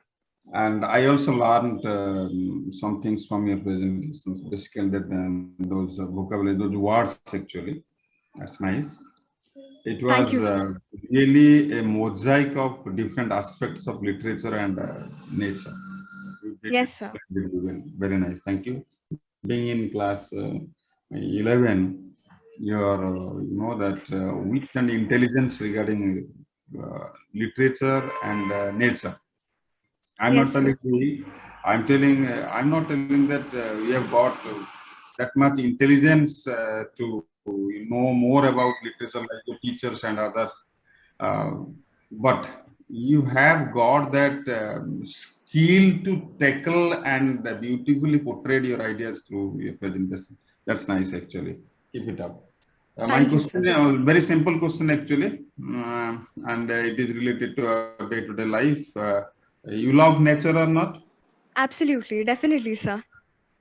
Only one question related to that. What are you doing for nature? So I feel that Mother Nature has given so many things to us, but living in the 21st century, now it is time for us that we start preserving and protecting nature, because there has been a lot of indiscriminate activities against nature. So now it's high time that we start reacting and preserving nature. Mother Nature always sacrifices everything, and she teaches that if someone is sacrificing for you, then you even need to take up your responsibilities and give that back to her. And so I feel like if I will get ever an opportunity, I will be campaigning for nature, put forward the ideas, not just of plantation, but of preserving the endemic species, which are neglected by several even big forest reserves. We need to bring forward that and motivate more people to come forward and protect Mother Nature. Very good. Thank you. I like your ideas and your desire also. Thank you. And your pen and paper. These two are also very, very powerful. Absolutely, sir. So literature is a medium to bring that. Yes, sir. Thank you. All the best. Thank you, sir. The queries were answered skillfully. Now, I would like to invite Master Akshit Das of class 11E. Akshit, you can start now. Yeah, just give me 2 seconds. Sure. Is the screen visible? Yes, it is visible. And am I visible? No, Akshit, you are not visible. Okay, just give me a sec. Thanks. Yeah. So, warm greetings, Akshat here.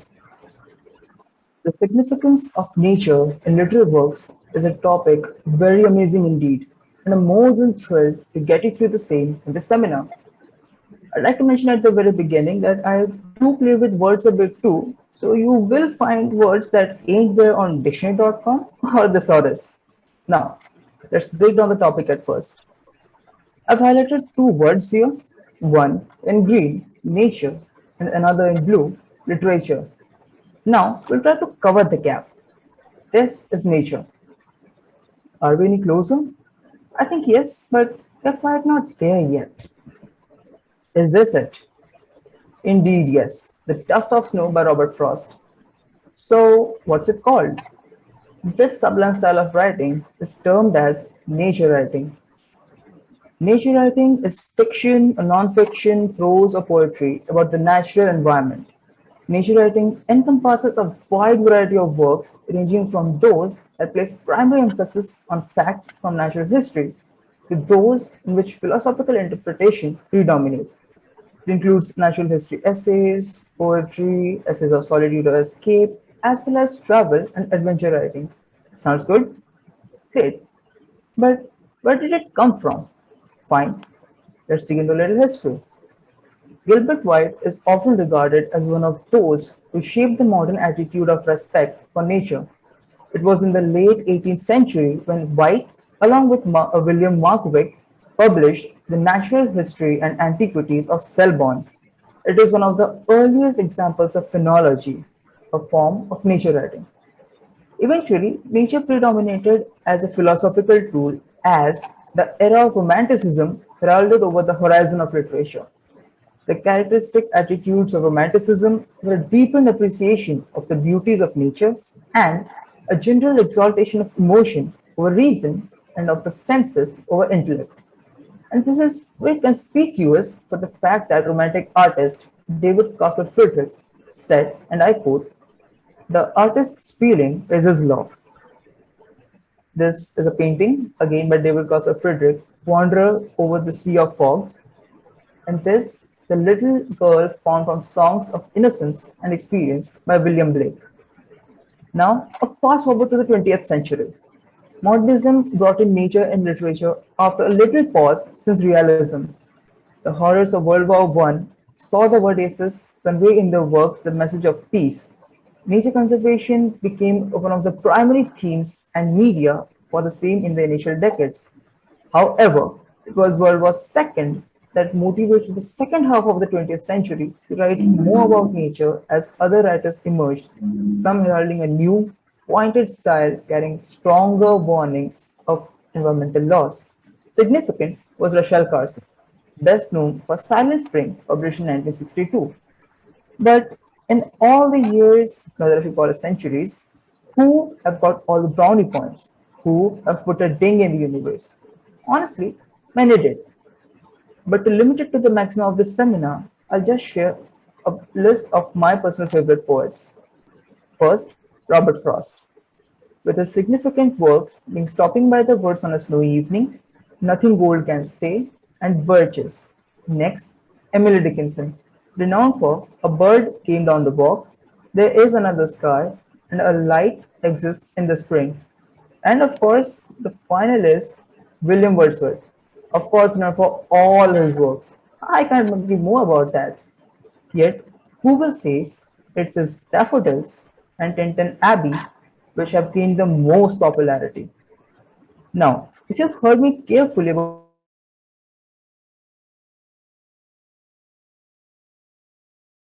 refute myself. There's a subgenre, you may say, of nature writing as ecofiction. It focuses largely on, again, the nature minus the humans. Ecofiction emerged as a popular genre in the 1970s when various nature-centric movements paved way for literature based on the environment. Ecofiction can be seen as an umbrella for, or laterally relative to, numerous genres and subgenres such as Anthropocene fiction, climate fiction, solar punk fiction, petrofiction, and then numerous others. But why keep humans out of ecofiction? No, it's not just the preference of the word aces. That has a reason. This is what we do to the earth. And it doesn't end there. Let me show it to you. A disaster for nature and humans alike. Fantastic, isn't it? Well, did you notice something in here? I pretty open-heartedly criticized anthropogenic activities and put forth the menace that occurs consequently. This is called eco-criticism. And honestly, I enjoy it a lot. Do you? Hope you do too. Anyways, I feel I must mention the fact that nature is indeed an integral and prominent element of literature beyond the borders of languages. thus across the human-drawn borders on the planet. And the badlands of hatred and sacred humanity flourish with literature. Isn't that true? If literature is a form of expression, nature is its language. Thank you. Indeed, it was a great performance, Akshat. May I Thank you. request Kavita ma'am to put forth her questions? Okay. Akshay, Yeah, ma'am. you have taken up a lot of things together, amalgamated all the things together to Yeah. express your view. May I know very clearly what is your view about it? What is your view about nature? In what way you want to see nature? I can see nature as, it's peaceful, it's calm, it's a feeling. It's like it's a source of creativity for me. I I write, and when I write poems, I write essays. I'm very concerned about sustainable development. I write very many essays about that, and I participate in a lot of competitions regarding that. So for me, nature is very important, and honestly, it's an escape from this concrete jungle that we live in today. I Good combination of Wordsworth as well as poets like Eliot, poets like Shelley. Means lot many things are put together here. Means you do feel that in future days you can use your poetic you can say device, or you can say you can use your poetry to go for a change in nature, change in human nature especially. I will try to.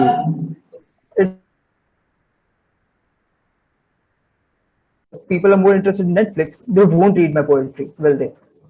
So if they're interested in poetry, I will try my best.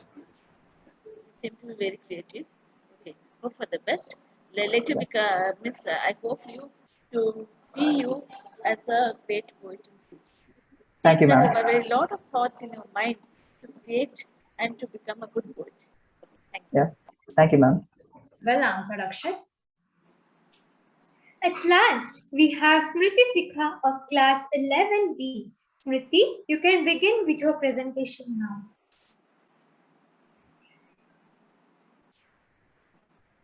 Am I visible?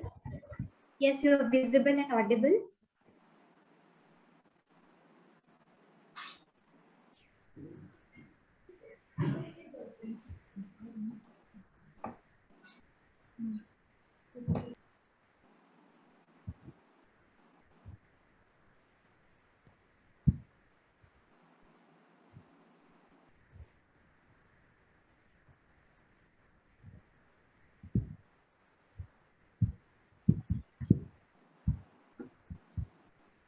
My PPT is visible clearly. Yes, Excuse it me, my is visible. PPT is visible. Yes, it is visible. Twinkle, twinkle, little star, how I wonder what you are. Up above the world so high, like a diamond in the sky. Twinkle, twinkle, little star, how I wonder what you are. The first rhyme I heard from my mother and sang in a stammering voice to treasure a compliment during my early childhood. Hope it was the same with my fellow friends and my seniors.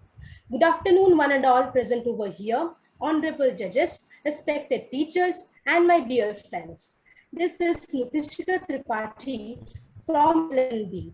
It's my proud privilege to present on the topic Significance of Nature in Literary Works.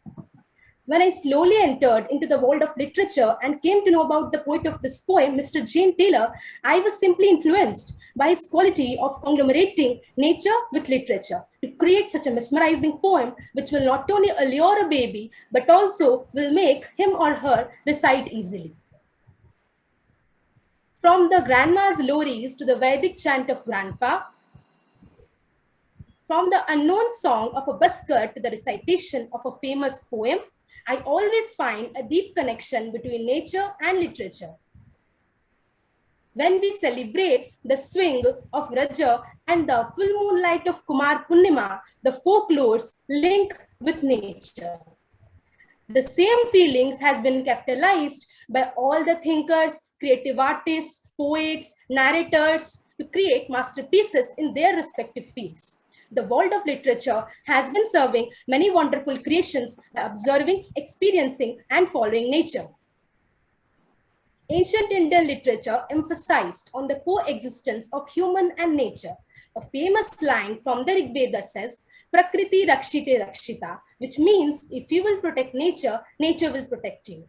In the famous Sanskrit play, Abhigyanam Shakuntalam, one of the greatest Sanskrit poets, popularly known as the Shakespeare of India, Kalidasa, described how Shakuntala was grown up in a forest. To sketch her gracefulness and ornamentation, he efficiently used trees, vines, and flowers. Another famous epic, the Tapashwini Kavya, Odia poet Gangadhar Meher, popularly known as the Swabhava Kavi, took the help of nature to describe one of the mornings during the exile period of Mata Sita.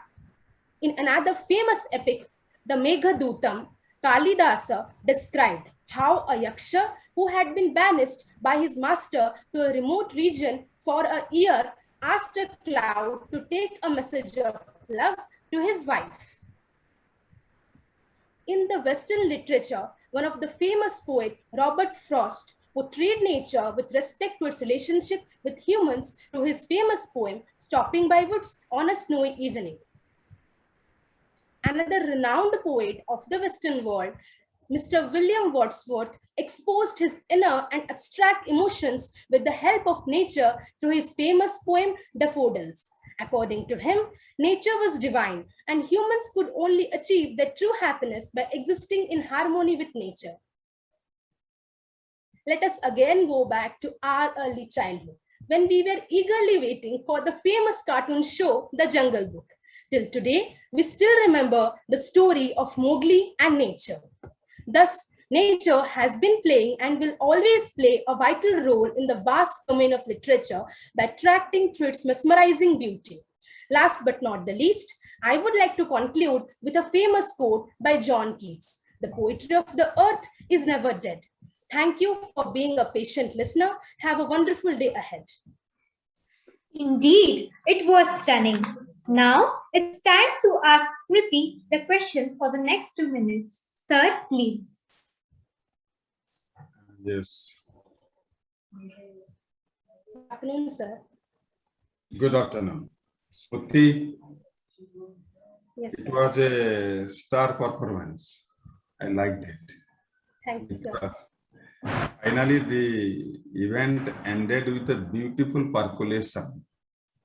Means the presentation started there in London, France, Russia, and then in the southern part of India, and finally came to Odisha. So, Yes, sir. That's my main focus, sir, to represent the Odia culture and Odia literature in this presentation. and I was waiting for that if any student Yes, would sir. quote an Odia poet, and Yes, sir. you have given the best example of Odia poet. That's nice. That's why I told that it was a very, very beautiful percolation. And that your presentation was very nice. Many things you have included. Once again, Avigana Sakuntalam, that which is one of the best books. It's a masterpiece actually. And I feel the parts of such type of description in some other great poets' works. Means Kalidas did not follow them, rather they followed Kalidas. That's nice, very beautiful. So, could you please tell me, Shruti, what was your thought when you prepared a PPT on nature and literature? What you wanted to portray the best through this PPT actually? Sir, What was your yes, sir. Sir, while I'm preparing for this presentation, my main focus is to bring out the unscripted literature. That means the role of nature in the unscripted literature that we are hearing from our grandmas, our mothers, our fathers, the bedtime stories, the grandma's stories that is passed from generation to generation. So that's my main focus to bring out in this presentation. You have done it very well. That's why That's what I asked. This is the reason I asked actually that what was there in your mind going on that when you wanted to prepare this presentation, because you have gone to such an area of literature actually, and you know that out of these 14 children, 13 children have not included that part. So it is very nice, Smriti. Keep up. God bless you. Thank you, sir. All the Thank you, sir. participants grow with literature and live with nature. Thank you. All the best, Smriti. Thank you, sir. The questions were indeed answered competently. Now that we have come to the end of the presentations today, I request the honorable judges to share their valuable feedback on the presentations with us all. May I request Ma'am Mrs. Kavita Karungo to share her valuable feedback and precious insights.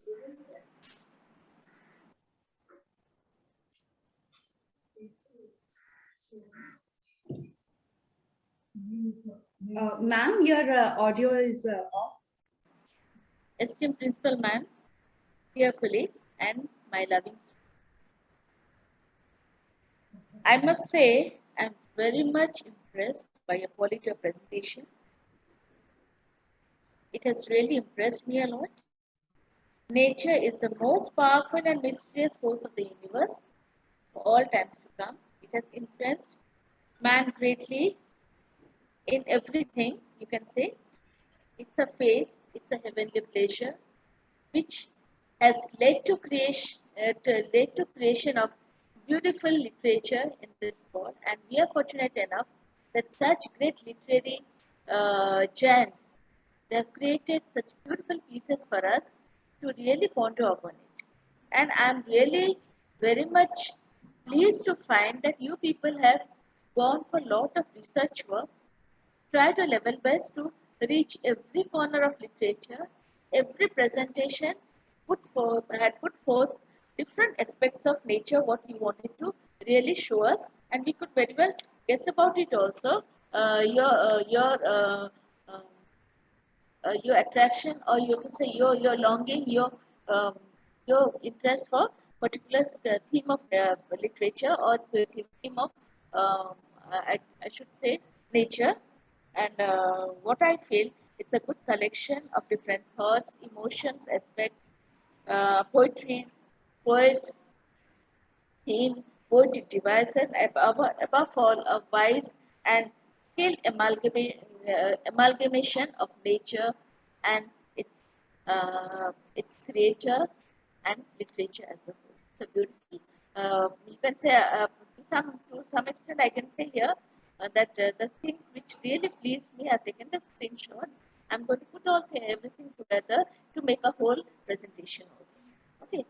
So I feel that only thing you need to do it is be clear in your concept. Though you have put a lot of things together, be clear in the concepts, and whatever you are showing it, I feel you need to go a little deep into it to to answer the queries of the teacher. Okay, this is what I feel so. But on the whole, it's a good presentation. I want to congratulate all the participants who have participated and made today a very successful venture. Okay, every one of you have played a very great role in creating this afternoon. You have made this afternoon a beautiful one, beautiful a canvas where small blooming birds could express their thoughts, feelings, emotions in their own way, how they see nature, and we could also come to know lot of talented creative artists who are on their way to explore nature for the great creativity and make themselves immortal in this world. Okay, thank you all of you. It means you have all made our day so special. Thank you. Thank you, ma'am. May I further request Sir Shri Jagdish Chandra Das Adhikari to address the participants. Sir, please. Wow. Finally, we are here to share our experience. Good afternoon all, esteemed Principal Madam, my favorite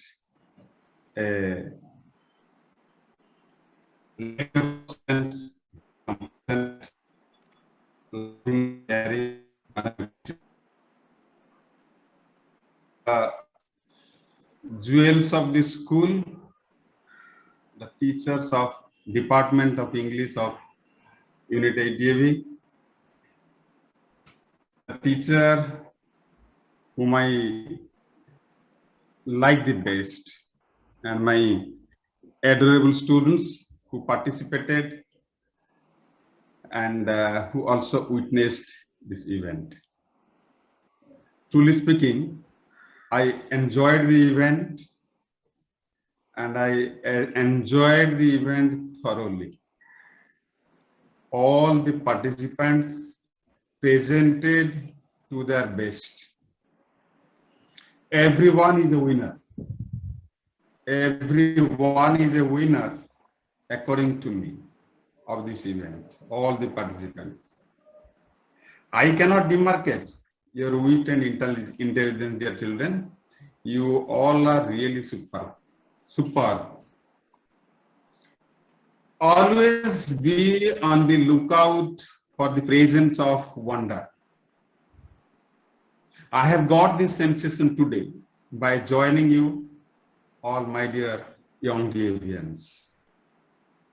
Your company is quite natural, even if it is virtual. It is quite natural and enjoyable, as if I'm in the abode of nature with the, the little plants and flowers. I felt like this. My wish is to stay always like this, living quietly in a corner of nature. And you, my dear students, you have set such a corner today for me to live in. It's a quiet power, as John Keats has written in his poem, A Thing of Beauty. I'd like to thank all the participation for your participation. I always say, my dear children, winning is important. Winning is important, but participation is always more important. More important, definitely. So I would like to congratulate all the participants because you represented your school here, all the students here, and you did splendidly well. All the presentations were very nice, actually. I thank once again Principal Madam for giving me such an opportunity to be with you all, and I thank my principal, Vipin Kumar Sahu, for relieving me from rest of the works to be there with you. And the Department of English of your school, dear children, deserves special kudos. Vijay Bharti Madam, Anita Madam, Tanuka Madam, then Satyabrat Sir, all are there actually. Super. And I think definitely your teachers should be feeling proud of you all because of your presentations and your support. And the last thing I would like to say, last but not the least, the two anchors did splendidly well. You are really smarter of all. The two girls, those who are doing the anchoring actually. And finally, once again, I thank you all for inviting me to be with you. Thank you all. Have a nice day.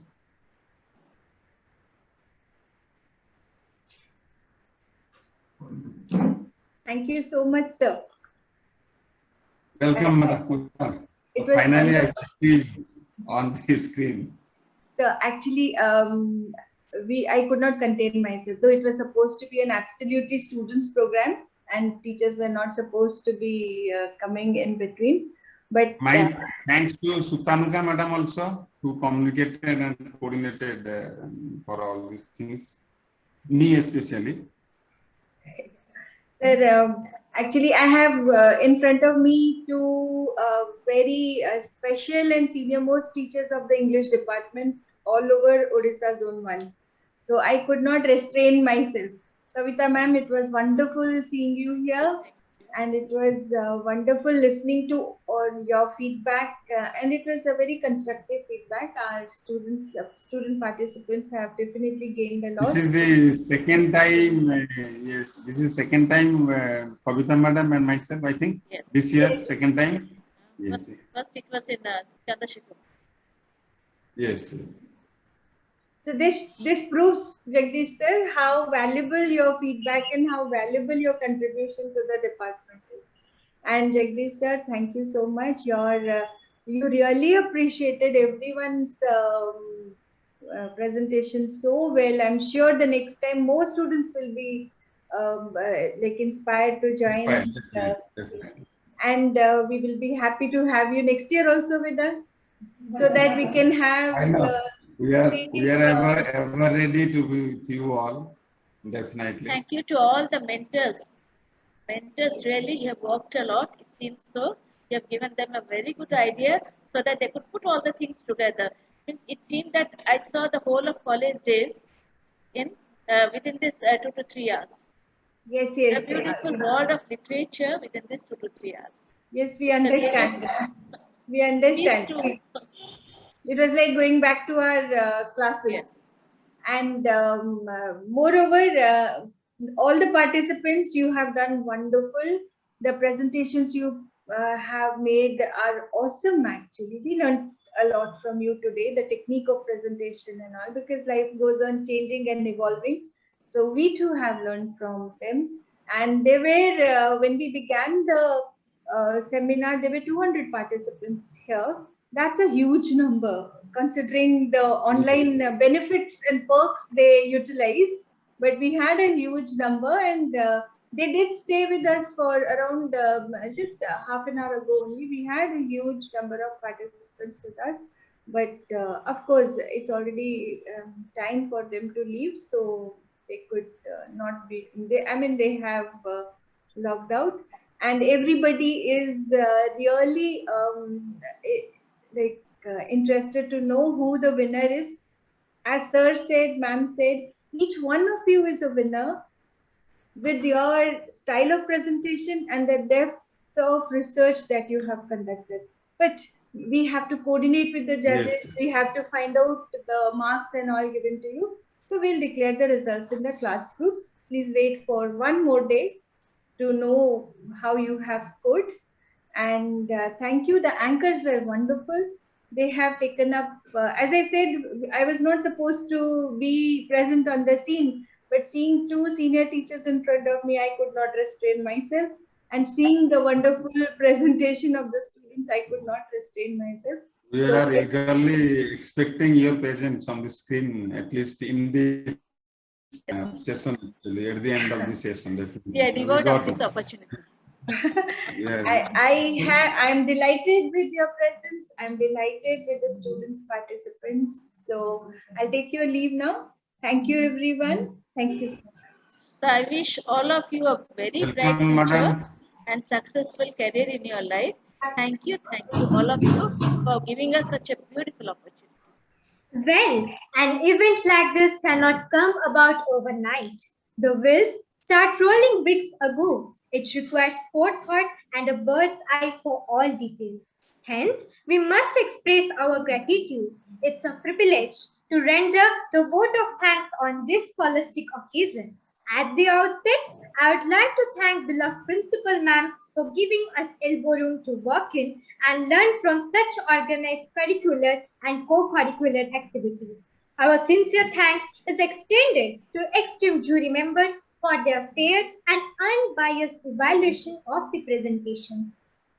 We also express our gratitude to the Honorable Supervisor Ma'am, respected teachers from the Department of English for their organized endeavor behind this fruitful success. The wonderfully meticulous team of technicians, the fair contenders for their diligent attempts, and of course, our magnificent online audience to make this purpose worthwhile. The prominence of the seminar has already reached its epilogue. With this, we would like to take a leave and sign out. Thank you, everyone. My thanks goes to Niranjan sir and your IT department. Thank you. Thank you, sir. Welcome. All the best. God bless you. Have a nice day. Thank you, sir.